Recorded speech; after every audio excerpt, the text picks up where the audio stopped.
Well, welcome to our ocean studio here in the beautiful Caribbean Sea. We're live streaming to you today from the U.S. Virgin Islands, and it is a pleasure to share one of the great songs of the best, most accomplished, easily the most acclaimed songwriter of all time. And he's not a Beatle. He is, in fact, a Yehud. His name is Dode David.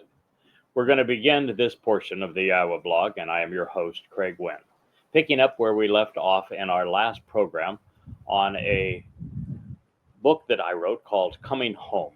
It is the first of 4 volumes, 3 of which are published and free at YADAYAH.com if you'd like to follow along. The first volume is called Call a Voice, and I am the voice bringing you the majesty of the greatest man who ever lived. In fact, as we begin this psalm, it probably is worth noting that though David is the greatest man, the most interesting man, the most acclaimed man who ever lived, he is not only the author of most of the Mizmor Psalms, most all of the Mashal Proverbs. He was the uniting king of Israel, who established Jerusalem as the capital 3,000 years ago. The city of Dode sits as an essential part of Yehudah in Jerusalem on the lower part of the ridge line that forms Zion, the signposts mounted along the way, which go up that ridge line to the threshing floor that was purchased by Dode on the top of Mount Moriah, means to revere Yah, where his son, based upon all of the possessions that Dode had accumulated, built the home for Yahweh's name, known today as the First Temple. It is this man who wrote this song, and while all of those things are exceptional, and the fact is that he was a great prophet, and Dode also fought 66 defensive battles to protect his people and won them all. And you would say, well, the fact that he was anointed 3 times at Yahweh's insistence as the Messiah, and the fact that he was called on 3 occasions the Son of God by God himself, and called Yahweh's chosen one, the most set apart and special of all Israel. Well, one would think that that would make a rather robust resume, and more than enough to make him the most acclaimed of men who ever lived. But that's only the beginning of it. You see, Dode David is a man with 3 lives. He returned, per his request, 1,000 years after he breathed his last in his first life, to fulfill Pesach, Matzah, and Bakodim, sacrifices which he volunteered to enable, based upon all that he had come to know and love about his father, Yahweh. It is the greatest discovery in human existence, and yet it has always been plainly stated, right out in the open, that Dode accomplished this for us. His 22nd Mizmor is an eyewitness prophetic account of exactly what he would endure, being crucified by Rome as the Passover lamb, centuries before crucifixion was invented or Rome even existed. The same is true of his 88th Mizmor, also written in first person. And it is also true of what Yashayah, the great prophet Isaiah, wrote of him, which is now memorialized for us in the great Isaiah scroll, that Dode would be the very Lamb of God that would bear our guilt, carried it into Sheol so that we might appear perfect before our Father. after he opened the door to life by fulfilling Passover. And that is the second of, yes, 3 lives, because Dowd is going to return at Yahweh's insistence. And upon his return, the Messiah will be king of the universe, and not for a little while, but for all time. So when this man writes a song, its lyrics are important for us to understand, and that is why I'm sharing this series with you from the 3 volumes that have been published thus far of Coming Home.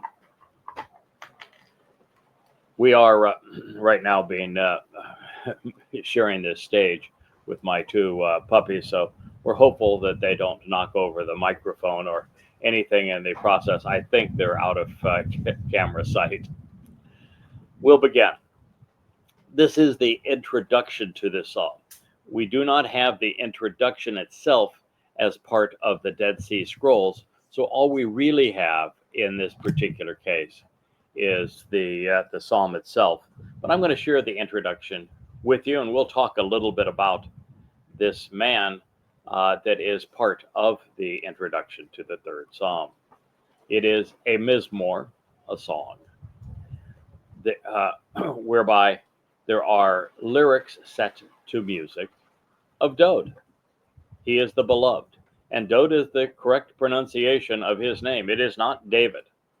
There is no second vowel in his name, just one, the Wah. And the Wah is definitely not a V. It makes the O sound in Hebrew. So the man's name is Dowd. He wrote it himself. I think he knew how to spell his name. And so we can be rather confident that the author of this mizmor song and its lyrics are Dowd, the beloved of Yahweh. In fact, it is Dowd's name that you find in Yahud, the very word that is rendered as Jew, Yahud, and Yahudim in the plural. It means Yahweh's beloved, and is a compound of Yahweh and Dowd. And in this introduction, it reads, upon his fleeing. And I don't think there is any chance that this was actually written as the introduction to the mizmor by Dowd. And the reason is he very often began his psalms by saying this is a mizmor or song of Dowd. But then he never slipped into 3rd person because he writes his psalms in 1st person. And this says upon his fleeing. And the fact is that Dowd's not going to be celebrating that great blemish on his life and character. And he's never going to be referencing it in 3rd person. So it is from the presence, it reads here, from the presence of Absalom, his son. And Absalom was Dowd's son, but again, he is not going to call him his son. He's going to call him my son if he wishes to speak of him. Anyway, this is now presented as an introduction to this psalm, and it is interesting for us to consider why it was placed here, but it was likely added by the Masoretes. And they foolishly vocalized a text that already had 5 vowels amongst the 22 letters in the 11th century CE. Anyway, the episode the Masoretic text introduction references was symbolic of the broken family of man. Dowd's household was torn apart, and in the worst possible way, just has been the case with Israel violating every aspect of the covenant. And it's all reflected in the fallen state of familial relations that father and son sought to rectify. This is the whole purpose of Pesach Matzah Bakurim, is to resolve this split between Yahweh and his covenant family, which was to be comprised mostly of Israelites. Chag matzah serves this purpose. And it is ultimately resolved on Yom Kippurim, the Day of Reconciliations. So now that we have this introduction, even if it was written by the Masoretes, let's take a moment and consider what occurred circa 1000 BCE. Absalom, meaning the father reconciles, was the third of 6 sons born to Dod in Hebron. Absalom's mother was Maacah, the third of 4 wives chosen by Dod in this same place. His wife Maacah was the daughter of Talmai, who was the king of Geshur. Regrettably, Dod's daughter Tamar, who was Absalom's sister, was raped by Amnon, Dod's firstborn son.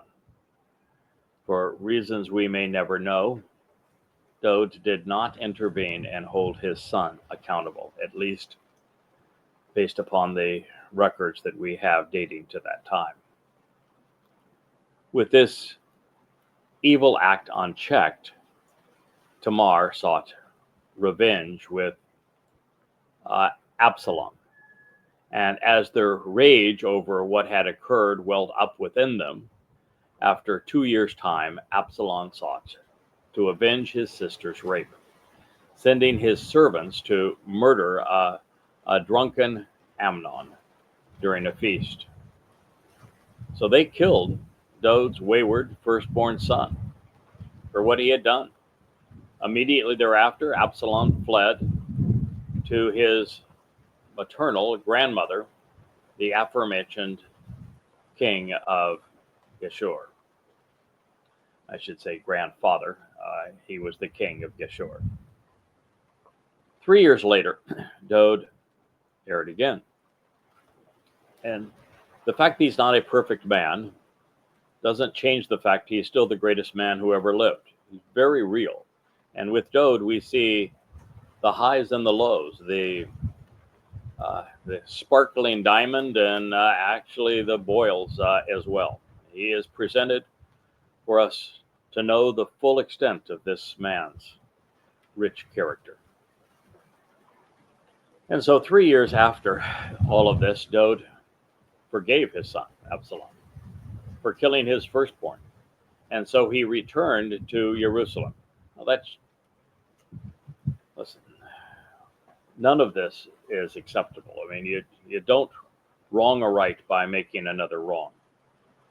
But while there, Absalom, of course, flattered and appeased everyone, saying, "If only I were the Shabat, judge of the land, you would have everything you wanted," thereby appealing to the selfish nature of many.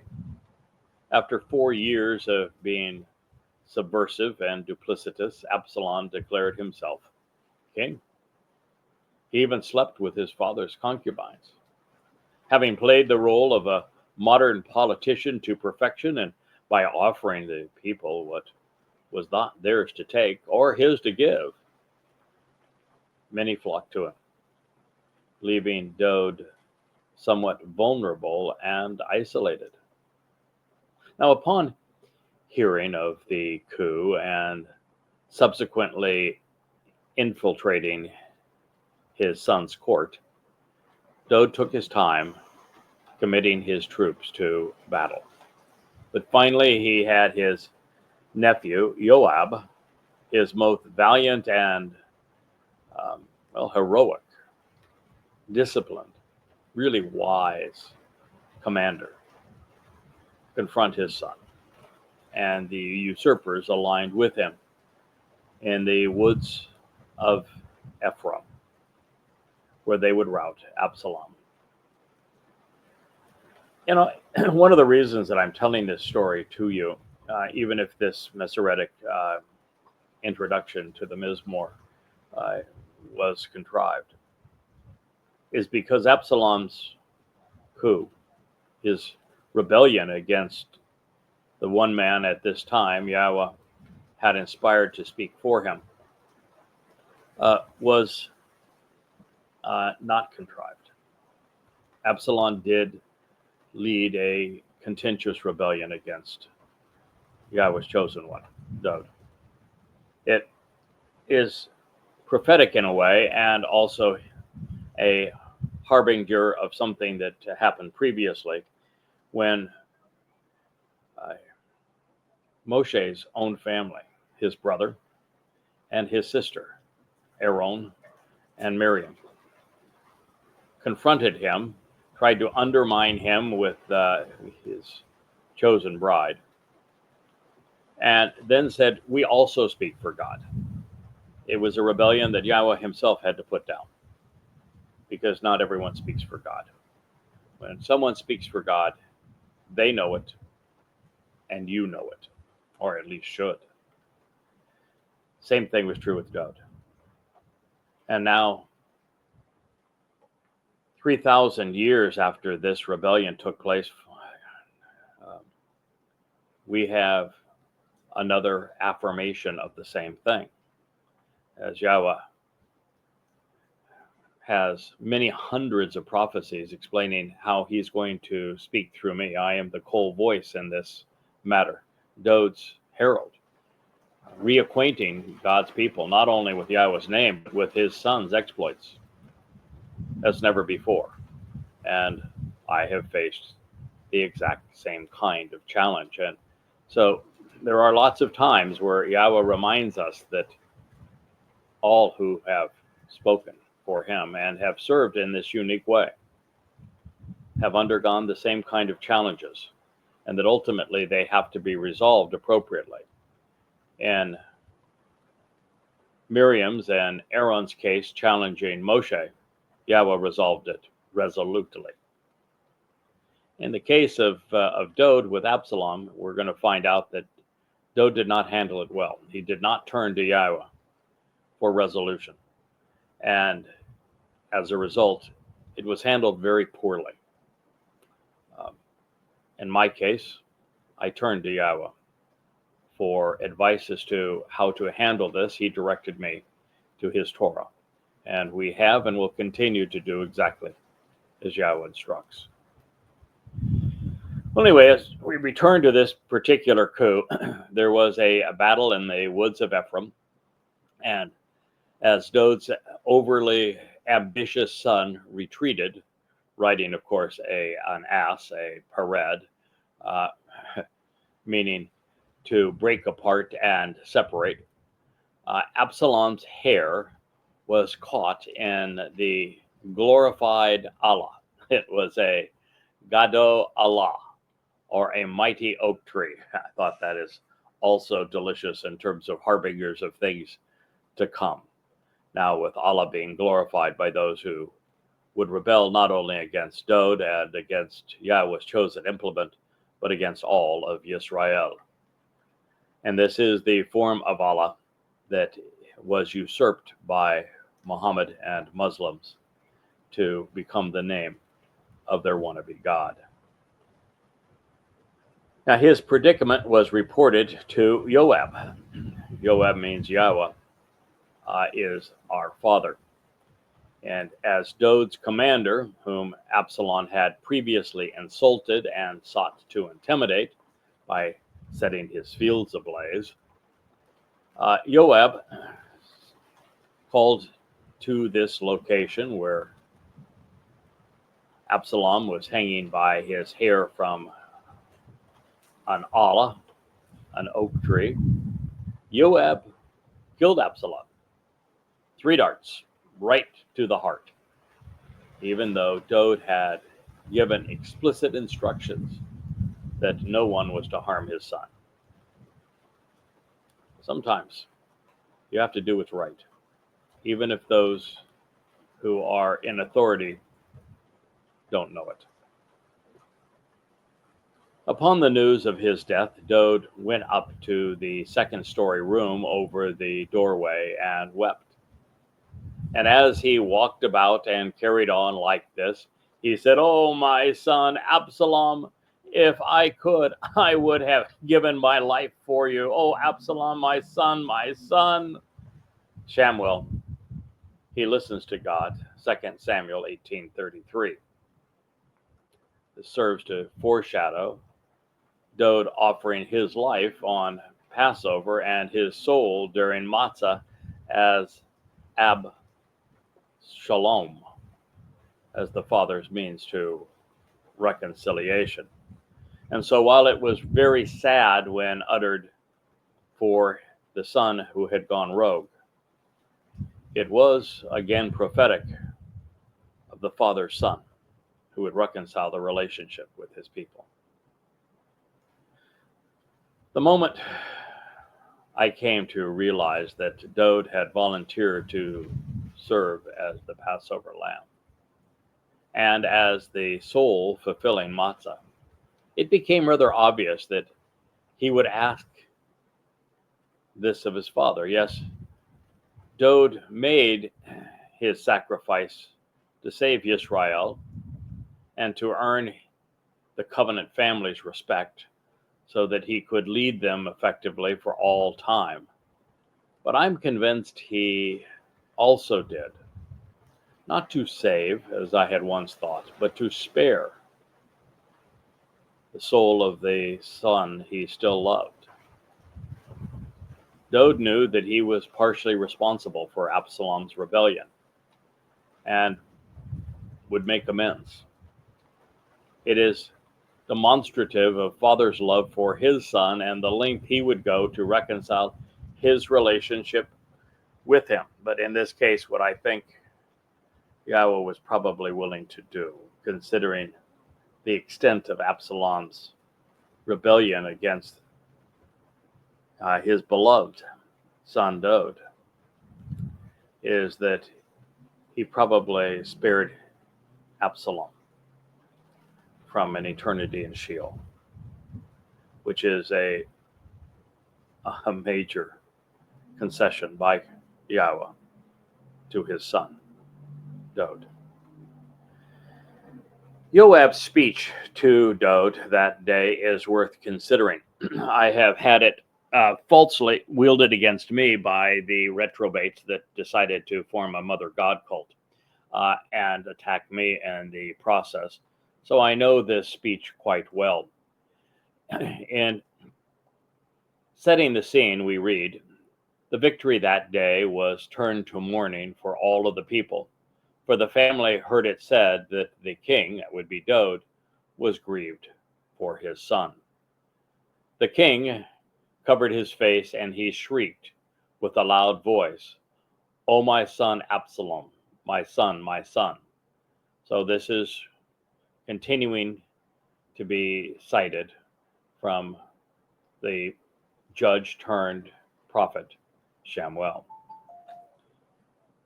Dowd was inspired and blessed beyond any other man, and so I understand that he grieved for his son. And it is in this way that he represents the purpose of the Word of God and the Torah, which is to enlighten and to perfect the imperfect. He also represents Yisrael, God's chosen and wayward children. But most of all, he represents the Father who wants to spare his children, to protect them from harm's way.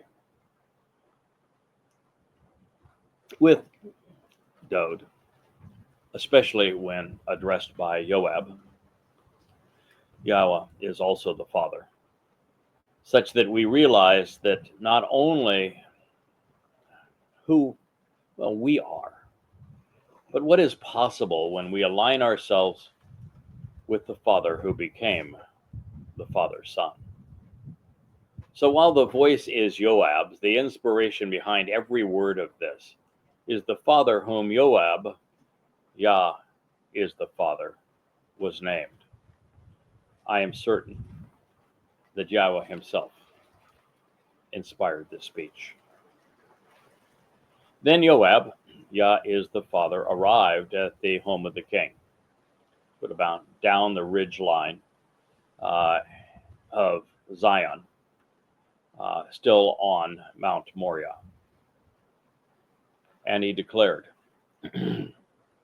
"You have become emaciated, withering away, confused, and disappointing this day in the presence of your coworkers.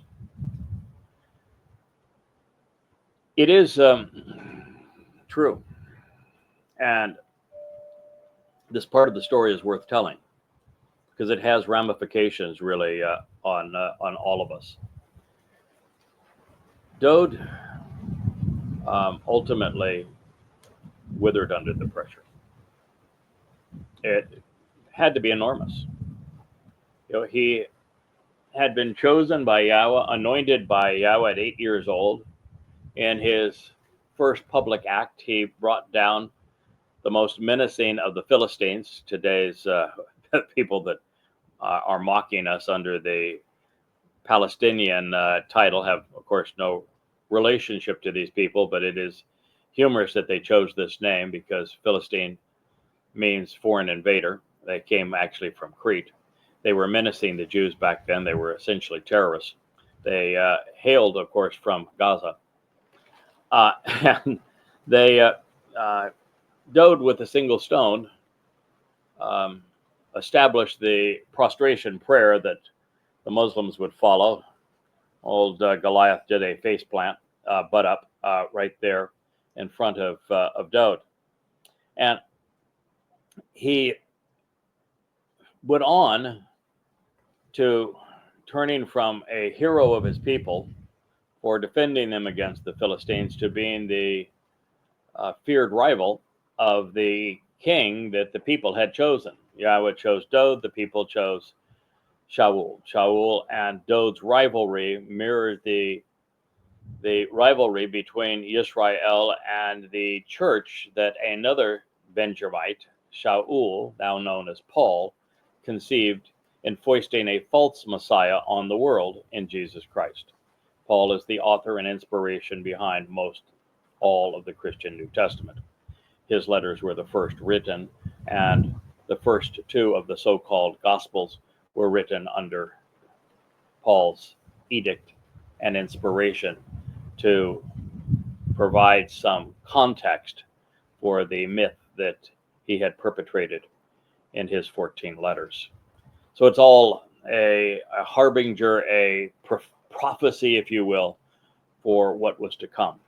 And Dode was hounded by Shaul, who sought to kill him, just as Paul, the next Shaul, ultimately destroyed the acclaim and attributes of Dode to rob him of them, bury Dode, and then proclaim that his mythical misnomer, his counterfeit, was the Messiah and Son of God. So all of this fits into this, and Dode was hounded for years on the run, trying to spare his life from this man who would kill him. And he then ultimately, upon Saul's death at the hands of the Philistines, and at that time God had completely disassociated from Shaul and damned him, essentially. At this time, Dode, upon his death of his rival, becomes king. And it is a highly tumultuous experience. I mean, imagine a man defending with his bare hands. I mean, Dode always led from the front. He was a courageous man, an ultimate Gabor. He fought 66 battles, wielding the sword himself to defend God's people. And then the thanks he got for all of that was his own son led this coup against him. It ultimately wore Dode down. And he went from the great prophet and songwriter to a man who was a shadow of his former self. And what this tells us is that the job that Yahweh wants us to fulfill, wanted his chosen one, Dode, to fulfill, very much like the job he wanted Moshe to fulfill. Moshe had similar challenges. Jews have been irascible for a long time. It's a very difficult group of people to lead. In fact, essentially impossible. And Moshe finally wore out and stopped listening to Yahweh and went and struck the crag, and as opposed to speaking to it, and had to be retired. Dode wore out too. And I know this quite well because for the last 23 years, I've worked anywhere from 10 to 14 hours a day, 6 to 7 days a week for all of that time, writing the books that I guess they're on the bookshelf out of camera range here, but you can find them at YAHOWAH.com, the 35 books on the shelf there. All with innovative translations, all filled with thousands of unique insights. And then one day, Yahweh just said, "You've written enough books. I want you to start the Yahowah blog. I want you to look into a camera. I want you to speak directly to my people. It's time you tell them what you know." And I can tell you this is well, I'm happy to do as Yahweh asks, and I enjoy doing what Yahweh asks. This is exceedingly taxing in the sense of, by the end of a day of live streaming, where it's just me and you, pouring this out of myself and what I have come to know to you, to reacquaint you with Yahweh and his beloved Son and his Son's achievements, knowing how irascible you are, how difficult it is to get your attention, how most of you are defiant as opposed to accepting, how I'll go later in the day on X where we're live streaming this, and there may be 50 of you who have listened, 50 among 15 million Jews. You're a tough audience. And Dode knew it. And you ultimately just wore him down. Now, Yahweh has placed his 7 spirits inside of me to embolden me, to enable me, to enlighten me, so that I can share this message with you. But yet, while the Spirit is divine, I'm a mortal man. And I understand, you can even hear it in my voice from time to time, how wearisome it becomes trying to get the attention of Yehudim and Israelites. You're the roughest audience, probably in the history of humankind, particularly when it comes to the Word of God. So going back to this statement, I want to read it from the beginning. You have become emaciated, withering away, confused and disappointing on this day. Yes. Not only can it happen to the best of us, it did happen to the best of us.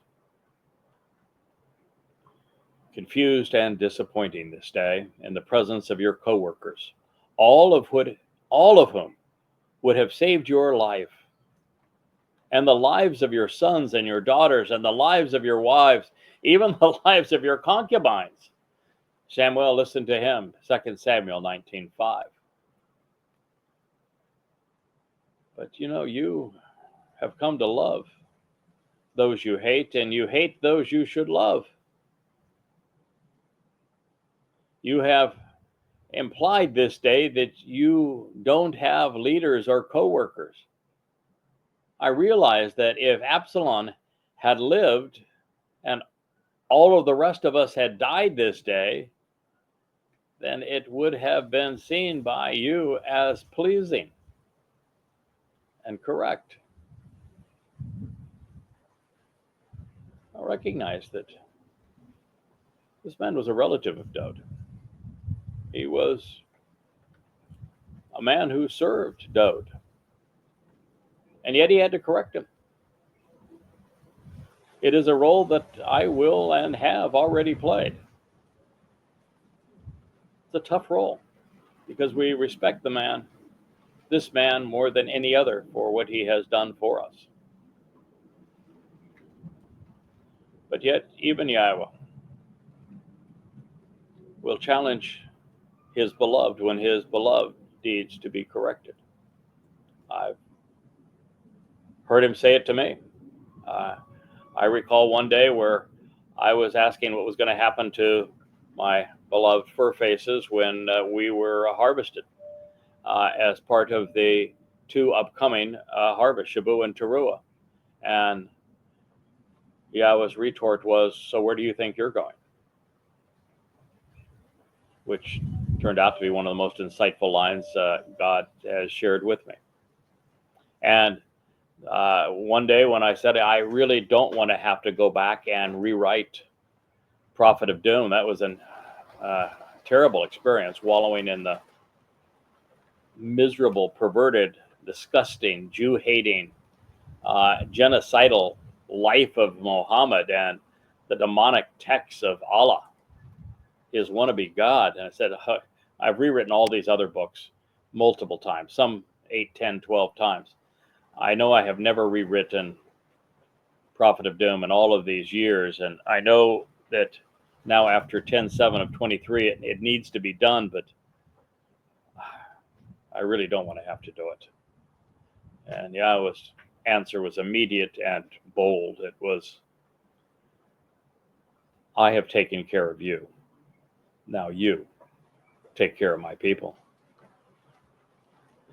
When there's a job to do, and Yahweh picks someone to do it, he expects us to respond and to do that job. And in this case, Dode failed. In other cases, he succeeded mightily. So this is Joab continuing to speak to him. He says, so right now, stand up and choose to go out and speak from the heart to your co-workers, because I promised by Yahweh, if you do not go forth, if you remain an obstinate and immobilized individual, this night will be worse for you than all of the evil that has befallen you from your youth until now. Shamuel, listen to him, 2 Samuel 19, 6 and 7. Whoa, that's tough love. And he was speaking from Yahweh. He needed a kick in the behind, and he needed it now. And it is also one of the great lessons that Yahweh teaches us. I had this same leprous Goyim Motherite cult also had one of its leaders throw this in my face, saying, you have a broken family. Yeah. So does Yahweh. So did Dode. So did Moshe. It goes with the territory. And in this case, it is essential to know that when you have a broken family, you need to turn to Yahweh's covenant family, because it is the only resolution for it. And if you stay instead and wallow over your broken earthly family, of which 99.99% of them are shattered in one way or another, or in multiple ways, then your life will be worth nothing. At the end of it, you will have accomplished nothing. At the end of it, you will have no affiliation with the covenant, which is the resolution for all of this, until you have experienced what Dode experienced and overcome it, which he was on the cusp of doing, until you experience what Moshe experienced and overcome it, until you experience what I've experienced and rise above it. Then you do not have the empathy needed to understand Yahweh's point of view when addressing his wayward and irascible children, Yisrael. Now, there is a reason that Yahweh asked Hoshea, through whom he proclaimed the divorce amongst his people, saying, you are no longer my children. He asked Hoshea to marry a temple prostitute to understand what unfaithful is all about. Because the Jewish people, the Israelites, have always preferred being religious to the relationship Yahweh intended, and it is utter betrayal of God. So this is an absolute essential insight into the very nature of the fallen family of man, and why Yahweh, as a prerequisite for being a member of his covenant, says that you must walk away from your father's home, from the family of man. It's a prerequisite to be part of his family. We're not bringing this broken and shattered world into eternity, into heaven. Well, Dode was partially right to grieve for his son, although I'm sorry, when I've had and faced rebellion internally in my family, I have not grieved for them.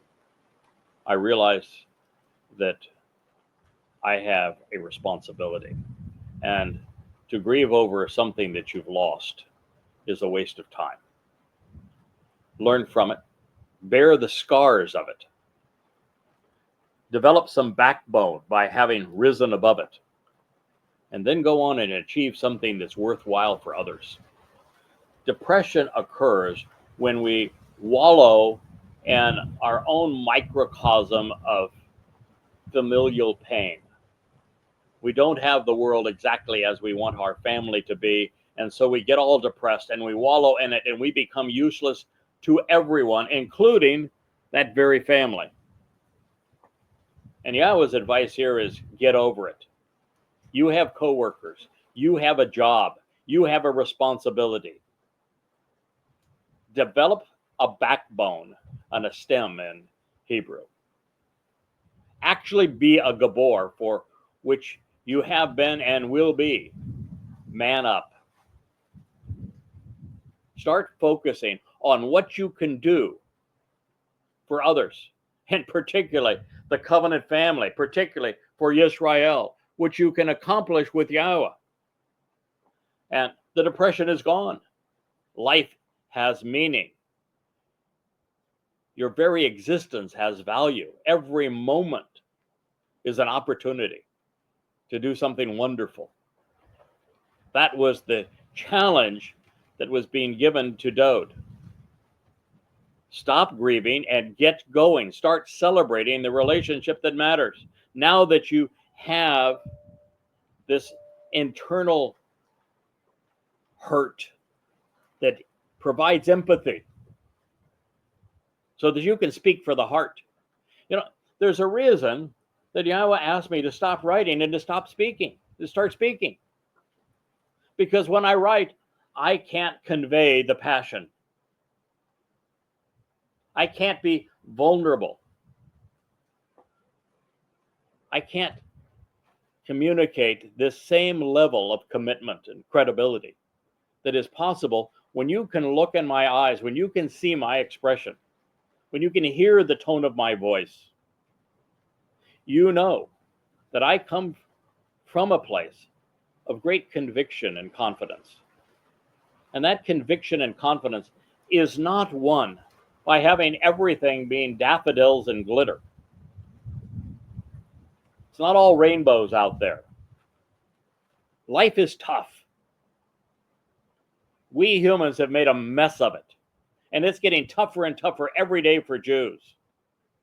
Confidence comes from having risen above challenges, for having pushed those obstacles aside, for having once fallen, standing back up again.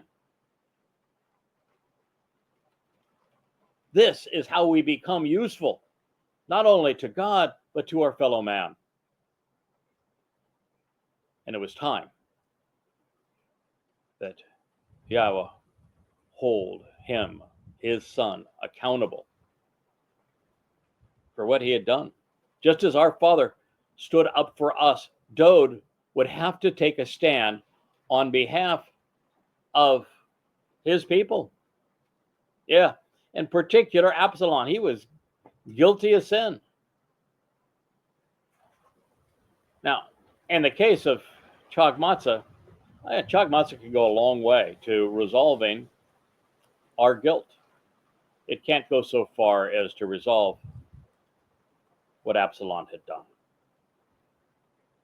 But nonetheless, it was likely enough, and Dode's fulfillment of Chag Matzah and ultimate fulfillment of Kippurim will be enough to keep Absalom's soul out of Sheol.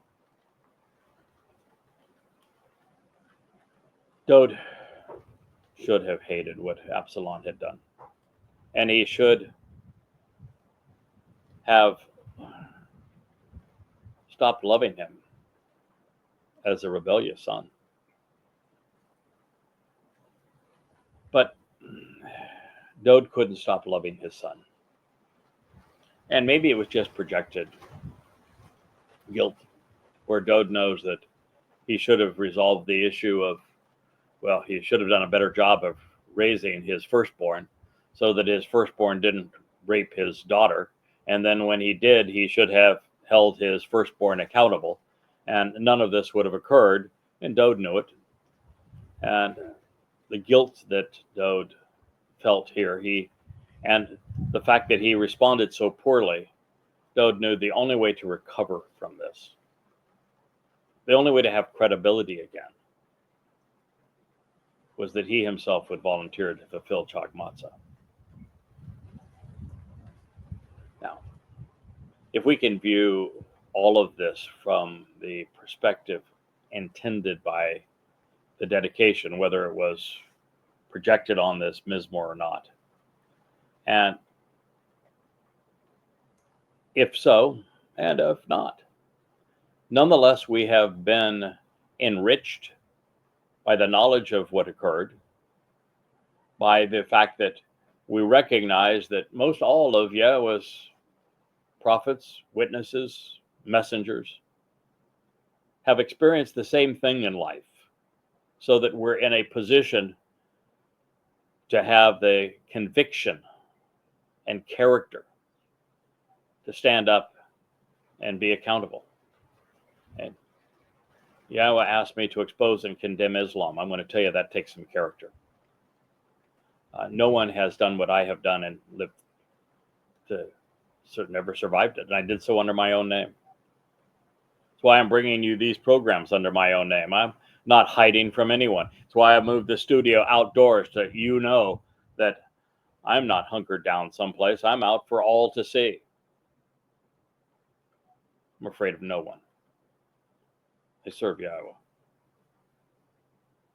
And so we all should be enriched by Yoav's affirmation that it is ungodly for any of us to love what we ought to hate and to hate what we ought to love, while recognizing that it is all prophetic of Dowd's ultimate resolution, which was for himself to fulfill Pesach, Matzah, and Bekurim. This now is the opening line of the third mizmor. Quite an introduction, isn't it? But and if you're a veteran of the Yahowah blog, now that we have produced well over 100 hours in this video library, you know that we love everything associated with Yahowah. And every detail, every facet of this relationship, every insight we can provide is a treasure and helps build the foundation upon which understanding is possible.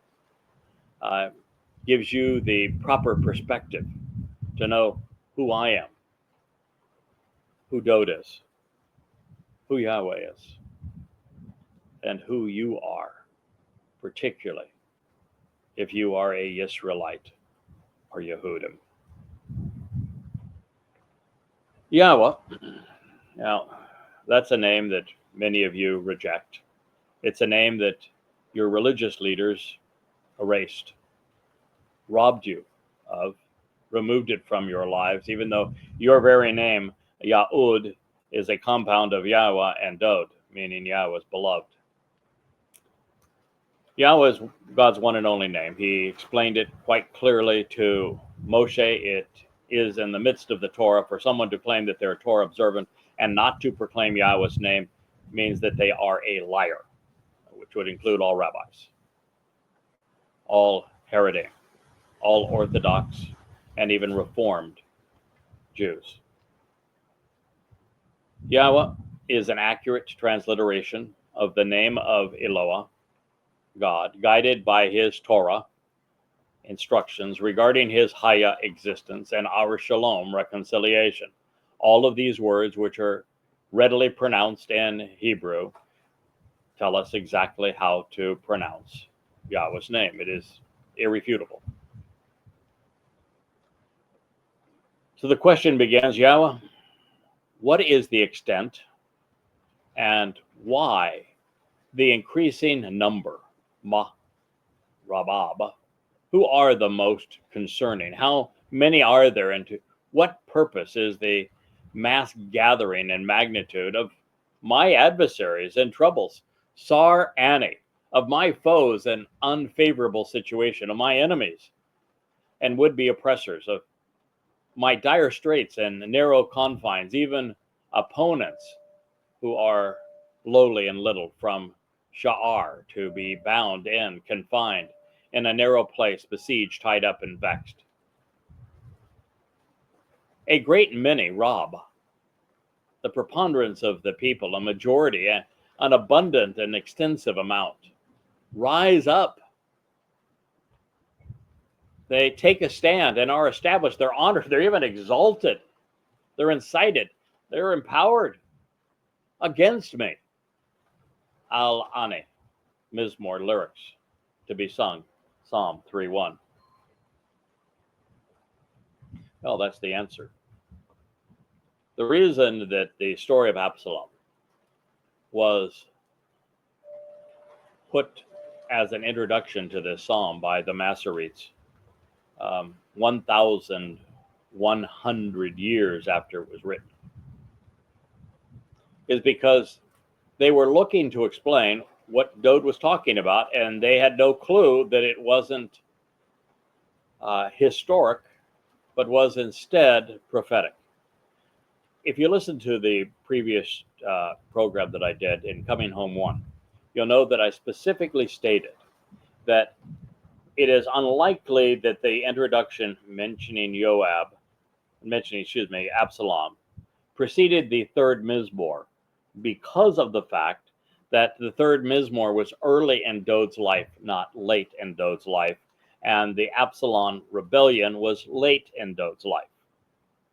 So the Masoretes are looking at this and said, wait a minute, he's got this huge uprising. The most empowered people on earth, are Dode's adversaries. So we need an explanation, and this is the best one we've got.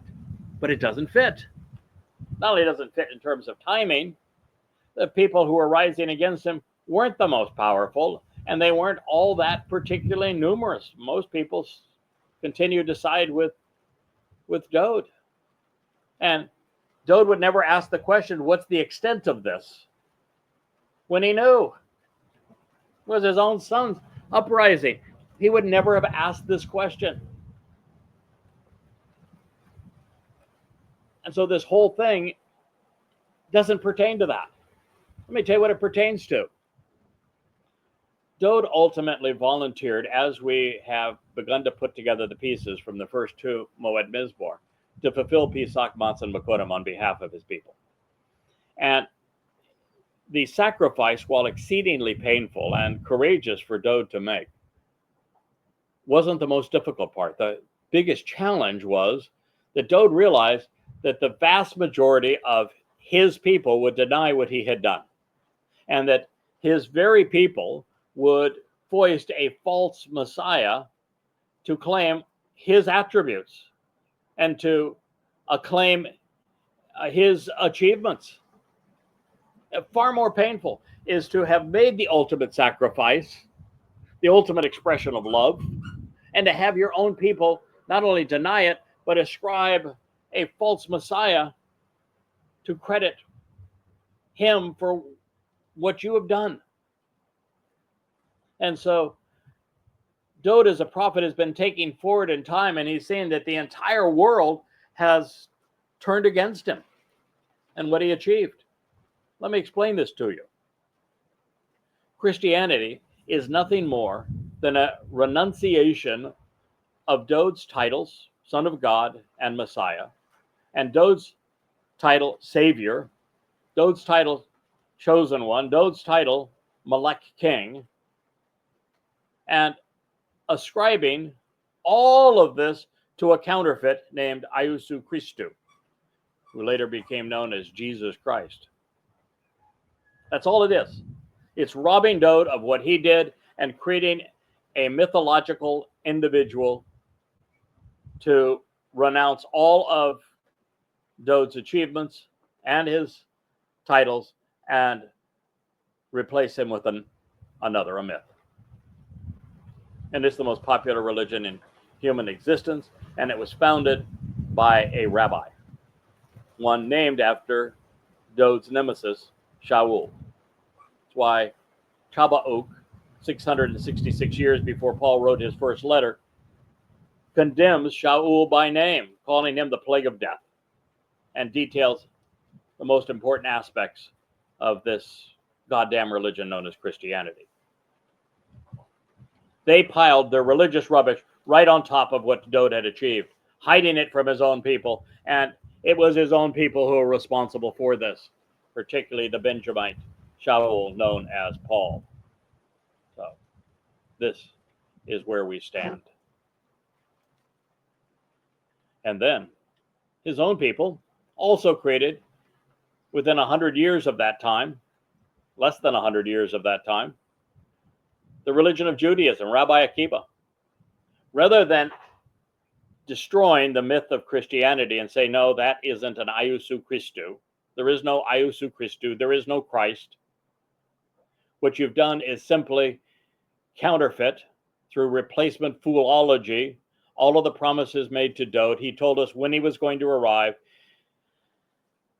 the actual Messiah and Son of God came to fulfill Pesach, Matzah, and Bakodim, and you're just making a fool of yourself with this ridiculous New Testament of yours. Rather than doing that, he instead foisted another false Messiah, Bar Kokhba, from which you get your star, Israel, on the world. And that false Messiah brought the wrath of Rome and Hadrian upon Israel, Judea. It's what caused the renaming of Judea as Philistia. It is what caused the diaspora. It is what ultimately led to the Holocaust. And that's the founder of Rabbinic Judaism. And he is an overt enemy of Dowd.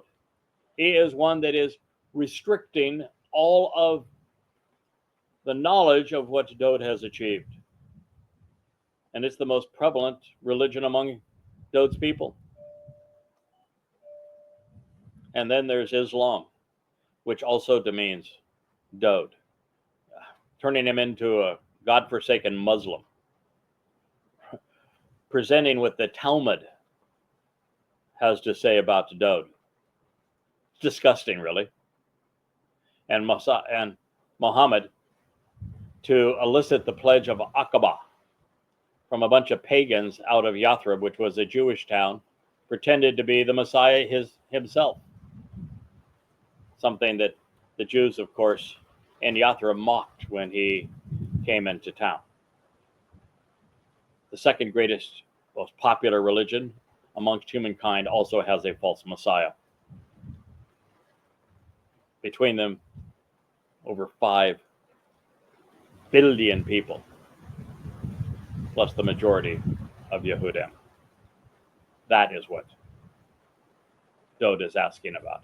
How in the world could this happen? Yahowah, what is the extent of? Why the increasing number of my adversaries and troubles, Sar? Of those foes who have placed me in this unfavorable situation, who have tried to confine what I represent. How many? How long? Will they rise up and take a stand against me? I know the answer. Do you? Yeah. The answer to that question is that they would continue to rise up and take a stand against everything Dowd represents until the very end. The last hurrah will be on Towrah in year 6000 Yah, which is September 24th of 2033, during the sacrifice of the Adamah Parah, known as the Red Heifer, orchestrated by Elia, the great orator against religion and politics. That's when it will all come to an end. And the person most responsible for reintroducing what Dowd has done and writing 13 volumes of the Yada Yahowah series against this great adversarial conspiracy against Dowd through goddamn religion, Twistianity, and Babel, has become Dowd's herald, the very whole voice of God at this time, answering this very question for you in this very moment as part of the YAHOWAH blog. We will return to Mizmor, lyrics to be sung, Psalm 3, in the next episode of our program on Coming Home, A Voice. I am Yada, your host, Craig Winn.